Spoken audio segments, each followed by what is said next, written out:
Welcome to the TA Disruptors podcast, where I get to speak to some incredible thought leaders and TA disruptors in recruitment about the biggest issues and challenges in talent acquisition. Talent acquisition is changing faster than it ever has before. We now live in a world of GenAI, where those TA leaders who survive and thrive will be the ones who adapt and challenge the status quo. To talk about these issues and more, I'm very excited to welcome my old friend, fellow entrepreneur, and recruiting mega influencer, the one and only Hung Lee. Now, many of you will know Hung from his brilliant weekly newsletter, Recruiting Brainfood, which was started 6 years or so ago, and I seem to remember was more of a marketing experiment for your previous business, but has now grown to over 100,000, I think, regular followers, and expanding into podcasts, webinars, and many other things. So there are few people as well connected into the global heartbeat of talent acquisition as yourself. Welcome, Hung, to the podcast. Thank you very much for having me, Robert. Excited to be having a chat with you on this. So let's start on a topic that you've been quite vocal about, and that is that GenAI is going to really overwhelm recruiters. And it's not just that we're seeing candidates using GenAI to improve cover letters and CVs. There's actually a bigger challenge that they're going to face from some of the new apps out there. Can you perhaps just share, some of the things that you feel that recruiters are really going to have to get their minds around and their processes to cover? Yeah, so the first thing to recognize is that when generative AI first emerged into the mainstream 12 months or so ago, some of the very early experiments that we saw from software developers were actually kind of candidate-orientated hacks to get through a recruitment process. So developers are obviously thinking with a candidate mindset, even back then. Yeah. Like, how do you get through an interview process? And they produce these wonderful experiments, which were at the time and still are kind of like experimental demonstrations of the technology. But I think it was a very early signal flare to tell you that actually this technology will be used by candidates to improve their prospects of getting a job. And as you rightly say, now we have sort of situations where, of course, we have candidate usage of generic tools like ChatGPT to create better copy on application forms, resumes, CVs, etc. But you also have kind of mass supply type technology, which is selling the idea that actually here you can automate your applicant flow from a candidate perspective, and you can just set up your criteria, and the bot will be able to apply for jobs on your behalf. Yeah, I saw one on that one that you apply while you sleep. Yeah, that's the mantra. Mass apply, thousands of applications out there, one click to do that. The main difference between this and previous mass apply type technology, because if you have a list of emails, you can send a big mail merge. Yeah. Difference here is that what the technology is allowing candidates to do is to personalize these applications. Right. So it's mass apply, personalized mass apply at scale. And my argument is, our recruitment processes have been designed for a non-AI enabled candidate. Yes. And have we created systems that can absorb AI enabled candidates? I would suggest strongly that no, we haven't. Yes, and I think it's a very interesting point, because I've used the term that there's a tsunami of applications that is coming around the corner for many recruiters. And I was speaking to one CEO yesterday of an AI company who put out a job advert for a data scientist, and typically in the past they'd had 20 or 30 applications for it. It's obviously quite a specialized role, but they recently, when they'd done that, had 1,400 applications for one role, most of which he said were not very good and clearly AI generated. But that that's going to be a big problem for recruiters if they haven't got the processes designed for that. You can't sit through 1,400 applications and manually and work through. So, what's your community saying about this? Are people aware that this is coming, or do you think that they're still sort of burying their head in the sand a bit? I think the awareness is growing, and I think the recruitment industry is kind of wrestling with it's still a topic of debate as to where the use of artificial intelligence from the candidate side is either permissible or not. What does it actually mean? So that's still an ongoing kind of discourse that we're having, and I think we haven't resolved that, and it's going to take us some time to get to a consensus. But I think in the meantime, as we're wrestling with the philosophical side of it, the practical sort of situation will probably force our hand, because what will happen is that we will see an increase of the number of applications per role for every role, and it will become increasingly difficult for a human recruiter to give all of those applicants due service, and in fact it'd be difficult for those to identify a serious application compared to one that was supported heavily by AI, if indeed that's something that the employer cares about. So I think the philosophical debate is probably not going to be resolved, but our hand will be forced on a practical side, because if this tsunami does occur, then that's going to force some really quick decisions that we might need to make that aren't necessarily backed by any great philosophy other than we can't handle this. We've got to do something about it. And that will prompt action. I think that's really interesting. That we've got two challenges for TA leaders really on this. One is what is our position about GenAI in the recruitment process, and the other is just this purely practical one that we've got to find better ways to differentiate candidates. I'm going to come back to the ethical one and what's right or wrong in that in a second, but just on the practical point, which I think is going to initially force people's hands on this, you've said a couple of times that one of the challenges around is that in the short term, TA leaders may actually be forced to switch off advertising because the tsunami is going to be so overwhelming that actually that they don't want to automatically push out adverts into the reads and the job boards on that. Is that really what you think is going to be a major impact if people aren't thinking about this in advance? Yeah, there's no doubt about that. I mean, the reason why a recruiter will push an advert out is because it's the quickest way to the candidates, right? We want to optimize our ability or the amount of time spent to acquire this person that's going to work for this company. But if that time suddenly becomes a lot more than we expect, then we're going to look at other means. So to use your example of your friend who posted an advert now has 1,000 applications, I'm pretty confident they've switched that job off, because the next day it will be another 1,000, and the day after that maybe another 1,000, and there's obviously a limit to what is the right size for any role. So in effect, early termination of jobs is a way of kind of putting the advertising off. Now, let's say this individual was to hire again for that team. I would suggest that, yes, he or she would hesitate to post that job again, because they're going to think, we can't handle this applicant flow. Yes. So, and good thing is recruiters have multiple ways to ID candidates.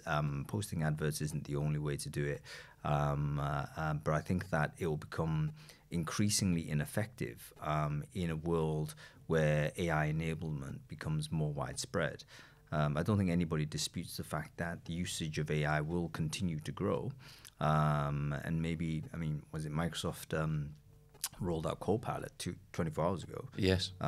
So that's instantly probably a couple billion people that are suddenly AI enabled, right? Yes. Now, that's going to have a huge educational GPT and like this.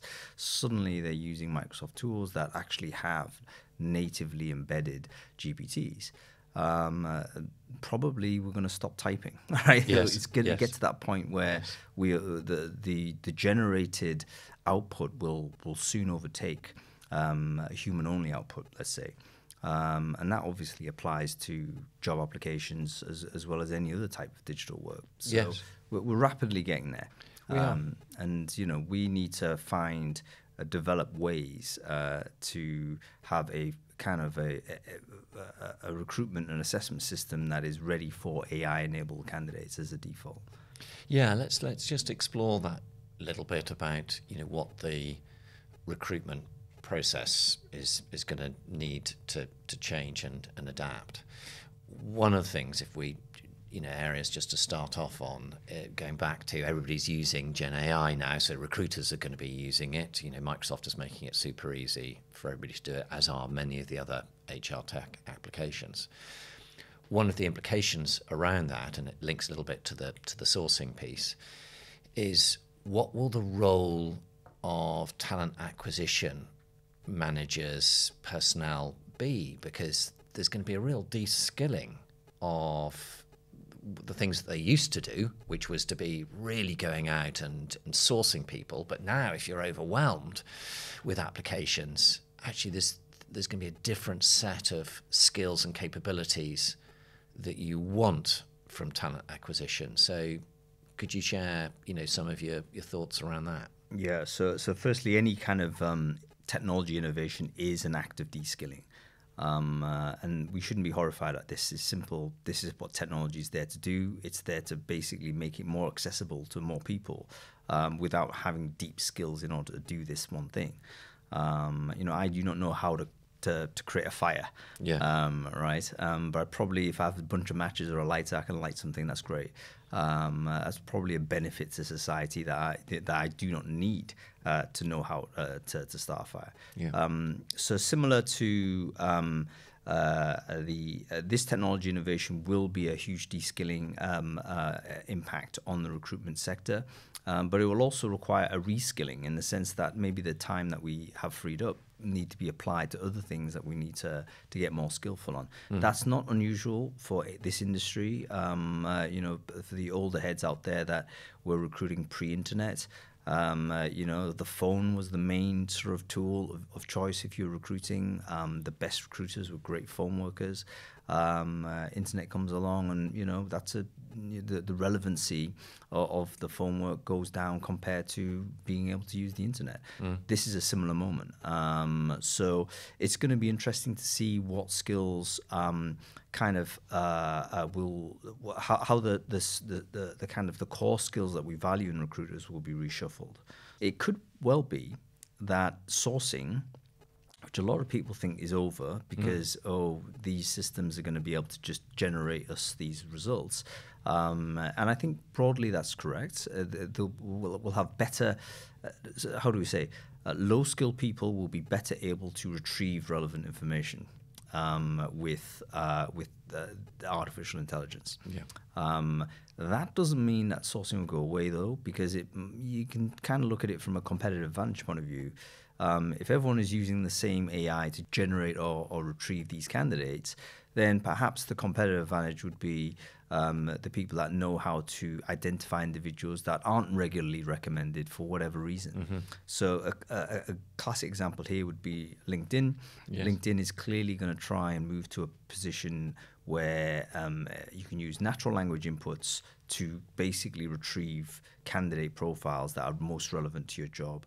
There may not even be that point where you do that sort of search or input yourself. It could just be matching with the job ad that you post in, and straight away it will be able to say, here are the 100 people that are most relevant across our entire system, relevant to this job.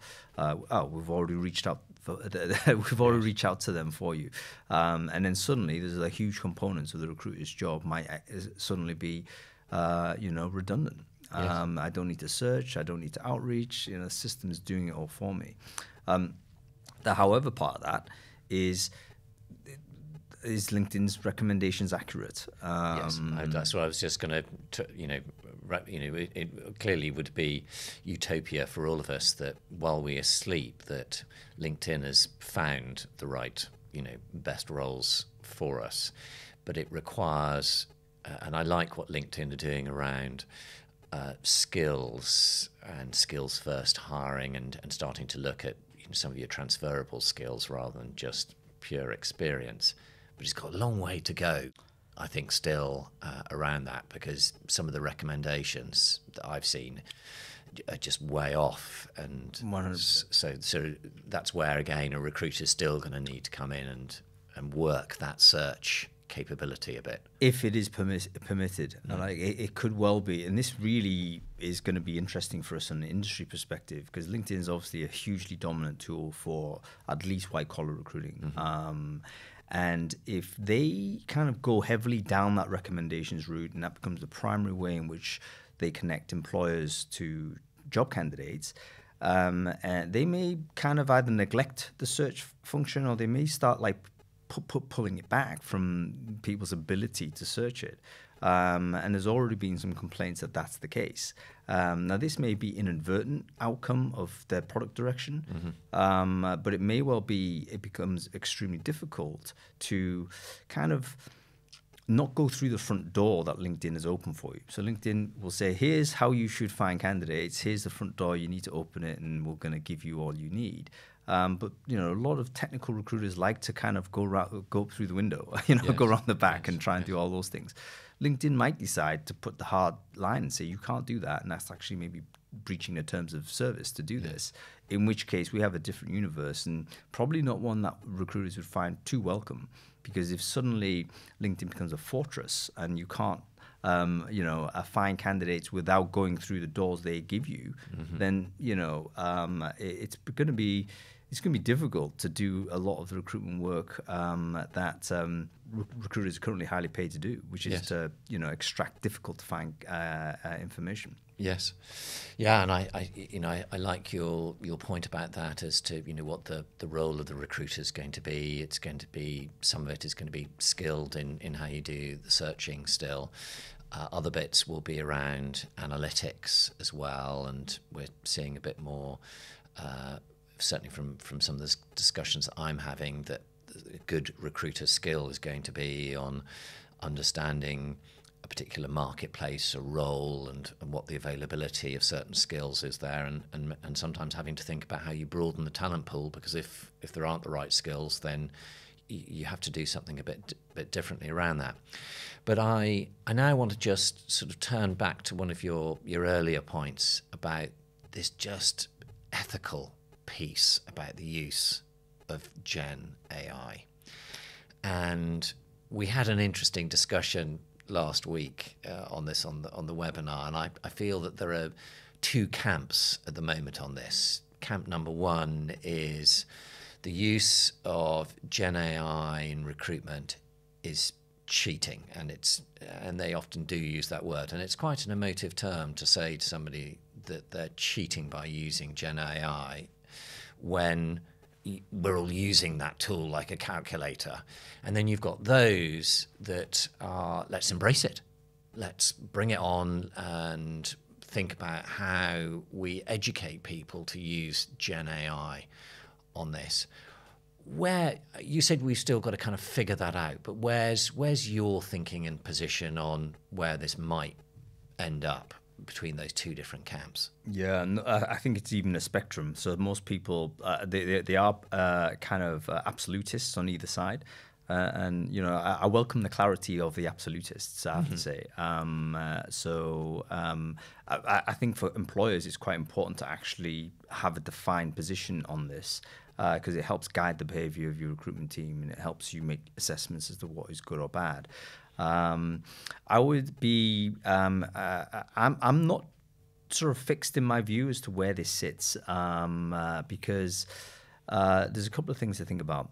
So firstly, I think cheating, could be defined pretty much if you're being deceptive. So for instance, if you are promoting false information about your qualities or capabilities, for instance, or if you're disguising certain facts about yourself in some way, we could describe that as cheating. I think most people would accept. But there's always a caveat on a caveat. Like, is me doing an AI generated photo to make myself look better? Is that cheating? I'm certainly disguising things, aren't I? I'm certainly covering up some blemishes in my face, etc. So is that cheating? Question mark. I don't know. Do we need absolute raw authenticity all the time? Society probably would collapse if we had that. Yes. We kind of have to accept that there's a level of ambiguity in all communications which kind of make things work. Where that hard line is, cheat or not, I personally would be reluctant to draw that in a bright line. But we're going to have to. I think we're going to, and I think it's interesting because there are a few organisations out there that have resisted making a call on that because it's quite grey on that. But interestingly, I had a conversation with Sarah Atkinson, who's Chief Executive of the Social Mobility Foundation, and she said one of the key things that she gets asked all the time from people from lower socioeconomic status backgrounds, and I've heard the same actually from neurodivergent applicants as well, that what's the secret to applying to this organisation that will enable me to get through their recruitment process in a way that doesn't disadvantage me? And clearly one of those things, if you're dyslexic or dyspraxic, using GenAI to improve your sort of submission on why you'd like to work for that organisation would be a good thing. And I wonder whether we can't put this off, and that perhaps we can learn from the education sector on that. I mean, I don't know whether you saw, but UCAS, for example, have been quite explicit now, and you can go onto their website to see this is good use of GenAI and this is bad use of GenAI. But I think we have to get to that clarity on there, because otherwise nobody knows, am I cheating? Am I not cheating? It's not fair, I think, if there are those people that see it as an aid and it supports them and they just don't know what the position of the employer is on that. Yeah, I think that, so on the spectrum, I think because of all of these grey areas, the most important thing that any employer can do is to just invest some time to create a position on that spectrum. And obviously, if they're sensible, they'll be able to absorb information and move across that spectrum according to how they wish. But the wrong thing to do would be to not have any thought on this. Because you're going to get to a point where your recruiters are not going to be able to interpret what is or is not cheating. So you make a very good point. There's certain people with who are differently abled. I don't think anybody would have a problem with someone doing a spell checker for someone who is dyslexic, for instance. But will we have the same attitude to someone who, let's say, doesn't have native language skills, but uses AI to produce native language level communication? Suddenly, a few people might then think that's not quite the same. Maybe that is something we need to think about, etc. And then you press a little bit further and say, what is the difference in this case? And it's very hard to pin down what that difference might be. So we're heading down sort of a road where the ways in which we assess someone's competence, do we do that without sort of AI? So we strip them of any AI and try and assess them purely as a human-only applicant, which some companies have made the decision to do, which, again, we had that webinar last week. EY were having that position for graduates. I respect that position, so long as they communicated very clearly to the applicants that was the way. Or do we accept that actually AI-enabled candidates is exactly what we want because we're an AI-enabled company, and we're going to either assess their competence with the tooling, or we're going to find some other way in which we can assess them that would still, factor in the idea that we're going to be using AI in their work, and that would be part of our assessment. Yeah. Further philosophical point, though, it could well be that the human qualities are less relevant now. I mean, are we now heading towards a position where actually this AI is going to do a lot of the work that the output is all generally going to be AI. Therefore, we just need a human operator. We don't really care about the quality of the individual. Let's drop down the assessment altogether and just like bring them in. So it kind of points us in directions that are really quite like uncomfortable ground. Yes. What are we actually recruiting for? Are we recruiting for an operator of the AI? Or are we recruiting for a human being that we have some vision might do something currently for us as a business, but might grow with us in some other direction, in which case, how do we assess for that potential for growth? Absolutely. And I think you raise a really important point there, that we, as part of wrestling with all these challenges that we've just gone through, one of the other ones we have to think about is, what are we going to expect the knowledge worker to do in a GenAI world? And therefore, we have to think about what we're measuring for when somebody's applying for a job, and then how we measure it, because it needs to be different. Now, as you said, there's no point trying to assess somebody for their processing capability, their ability to read a piece of text and then interpret information from it, because actually GenAI will do that really well. But what we do, I think, need to thinking about is critical thinking skills, creativity, curiosity, those coachability. Those are things that I think are going to become more important around all of this. So that's one key element that I think organisations, as part of this big redesign, are going to need to think about. But just coming back to your point then, is around how do we assess then if we are going to be inundated now and we can't cope with all the applications that are coming in, we're not able to really determine whether AI is being used or not being used, then we have to really think about what does that assessment piece look like. And you've talked a bit about in the past about there are three sort of options for people on this: deter, detect, and design. Could you share a bit around your perspectives on how does that assessment piece need to be adapted? Yeah, so I think deter is a very clear position. You simply declare to applicants that you do not want them to use this, and if they were discovered in doing so, invalidation of their application, etc. So some companies have gone down that route, and again, it just requires clarity on your policy, and then clear communication. A detect is, again, I saw evidence of companies producing technology to do AI, sort of detection of AI generated content. That I think is difficult to see as a future, simply because I think you have to be infallible with it. You can imagine that if someone is erroneously accused of using AI and if discovered not to be the case, then that's obviously a legal case. Yes. And that would just eliminate your ability to use that technique. It'd just be too high risk.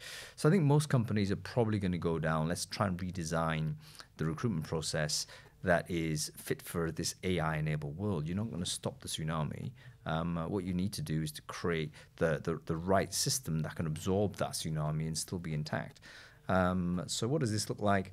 I think we'll probably end up deploying some AI at the front end to handle the volume of applicants. So we're going to get to the AI speaks to AI kind of world faster than we thought we would. But there's no reason why that's a bad thing. You can imagine a situation where candidate would sort of use an agentic AI to send a bunch of applications out. The employers will then respond with their own AIs to interrogate the AIs to just establish the basic levels of match. Does it make sense? And that interaction, I think, could happen very quickly. And only when sort of conditions are satisfied either side do you then sort of get to the point where the human beings in either side will be notified to say, actually, there's enough here from from our AI agents to tell us that maybe a human-to-human conversation needs to happen. So that may be one quick solution. So all of the AI becomes front-loaded. Yes. And then actually both sides agree, we're going to drop this and then have the human-to-human conversation, pretty smoothly from there. So that's one possible way to design it. Another way to design it is to kind of abandon the AI-exposed elements of the recruiting process. So, for instance, the application form is still quite a common thing, the online application form. I think most of us can recognize that that's becoming meaningless. Yes.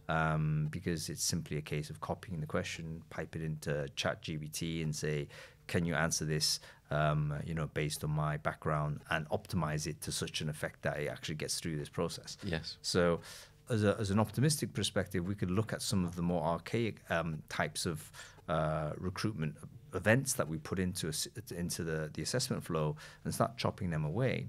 Application form might go, cover letter's got to go, any sort of even the resume, I think will still probably require a document purely for compliance reasons and to register a record onto a system. There's going to be reasons why we're going to still collect the resume, but it won't be kind of seriously scrutinized as the key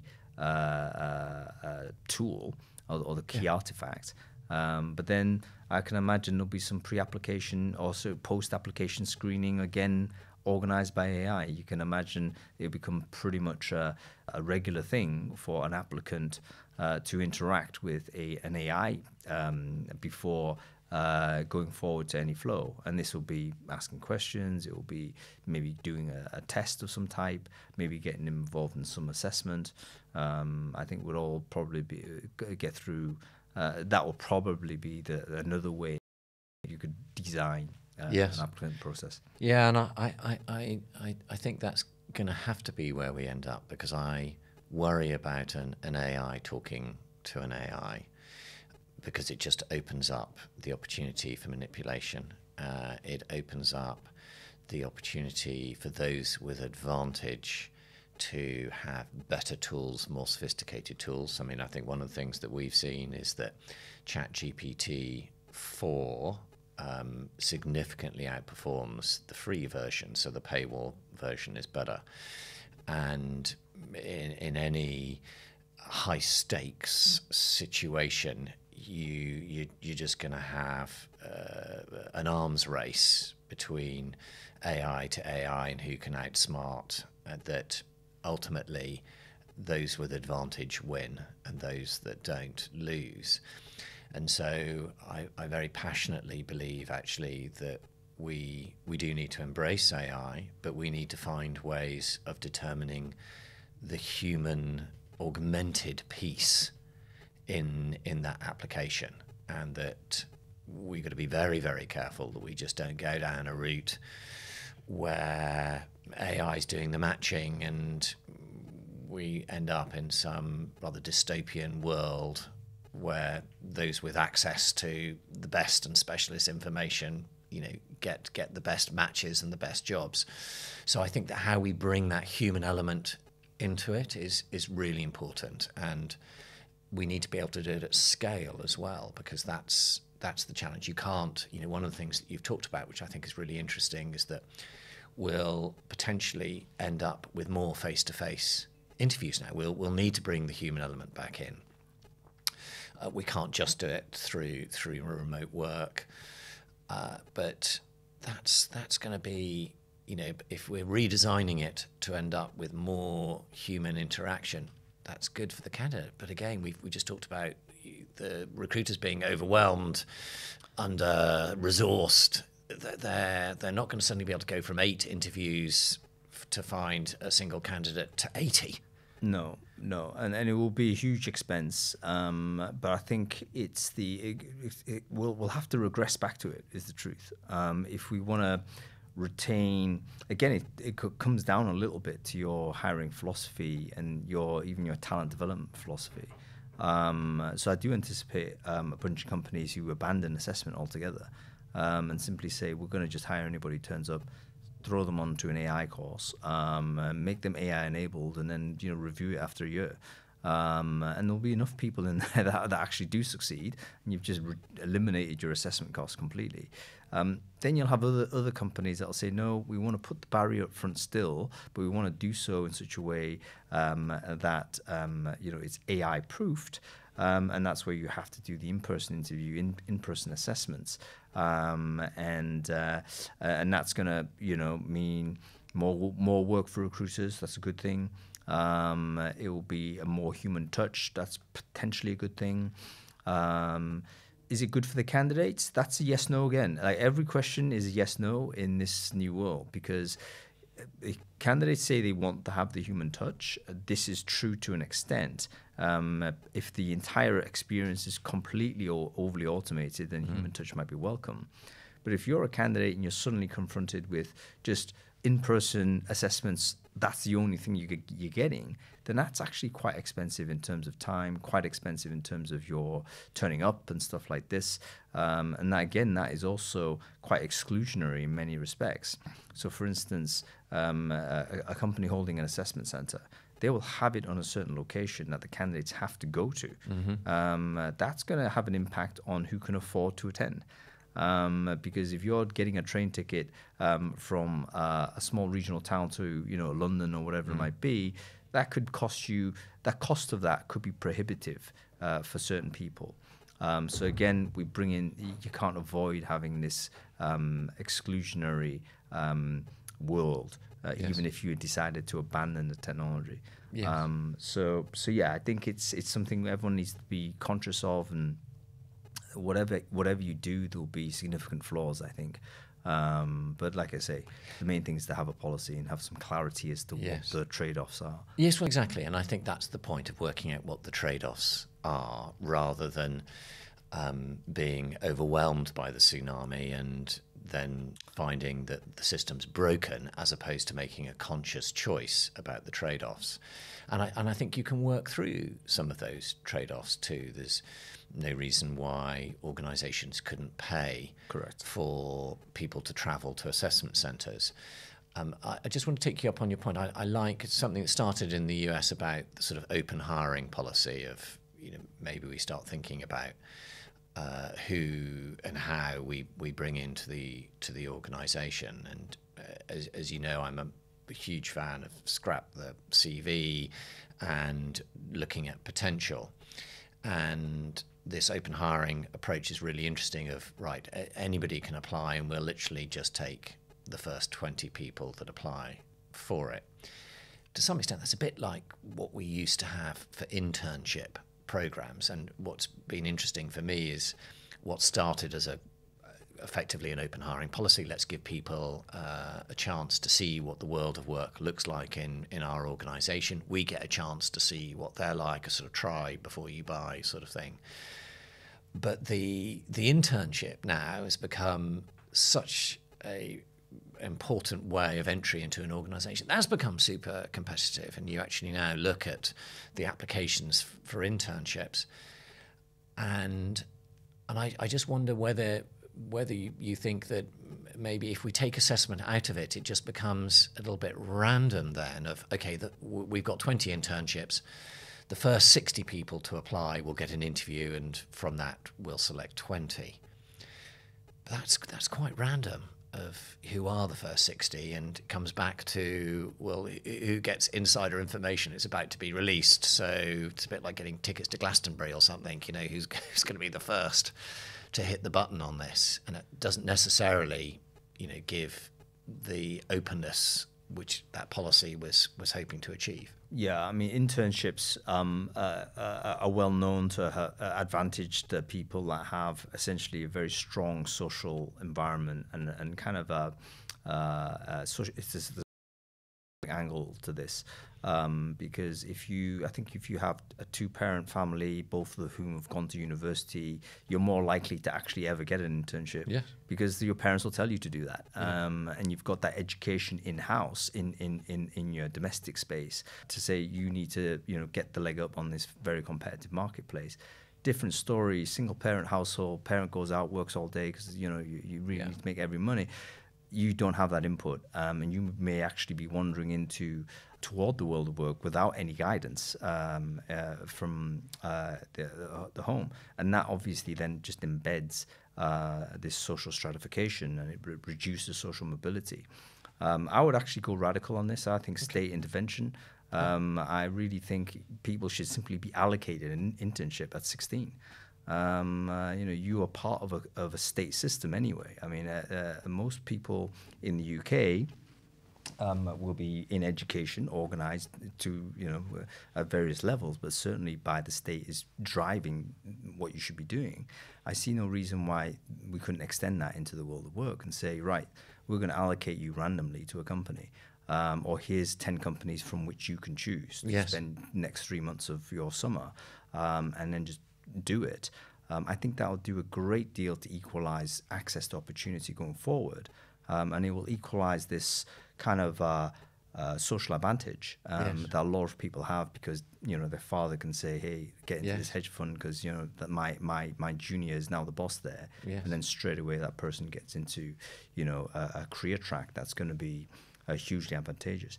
Now, I'm not saying that shouldn't happen. I think why not continue with the advantage? You're going to look after your own, of course. Let's recognize that's a human reality. But I think the provisioning of a public system that can help less privileged people get access to these opportunities would be a very good thing. I love that idea, Hung. I put you forward for Prime Minister tomorrow. From that, I think it's dystopia would ensue immediately, day one. But I think that's such an interesting idea. We come interestingly, from my it was just before my parents' generation of national service, and so it's not a wild idea that the state may come in and say, actually, I want you to do something that has a public service benefit, but also a benefit for you. But rather than shoving them in the army, which I don't think anybody really would advocate for now, but actually could we do it through some work experience would be a really interesting way to address some of these inequalities. We want to do it. I think the state wants to do it, but basically it's been delegated down to different departments and individual action. But the problem with sort of giving the individuals the agency to do it, so to speak, is that you don't equalize the ability. The certain groups will not have the ability to make that decision because they haven't been given the education to do that. It's not hard to imagine. I mean, if you go to a poorer place where the home is not sort of a great environment for education, for instance, that individual to learn, or they'll have to climb extremely difficult sort of road to even get to equivalence. We're talking about 15, 16-year-old kid or whatever. That person has got so much potential, as much potential as anybody. Yes. But you've literally cut that off because you haven't intervened when, as a state, I think you should. Yeah. Well, I love that idea, and I think it could be something that was sort of brought into, an educational part of the way that we, support and give skills to our young people. Could be through work experience as much as it is through other things.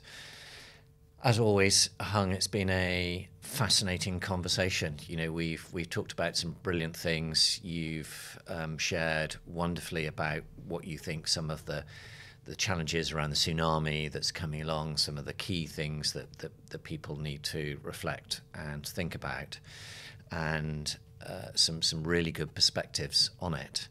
And as I said at the beginning, as one of the recruitment mega influencers, I hope at some point that the politicians in this country might be listening to some of your thoughts, not just recruiters, because you've got some great ideas beyond just how recruitment needs to improve, but also how we help our young people, which I think is just as important. Thank you for a great discussion. Look forward to continuing more of these in the coming year. Thanks for having me, Robert. Great chat. As always.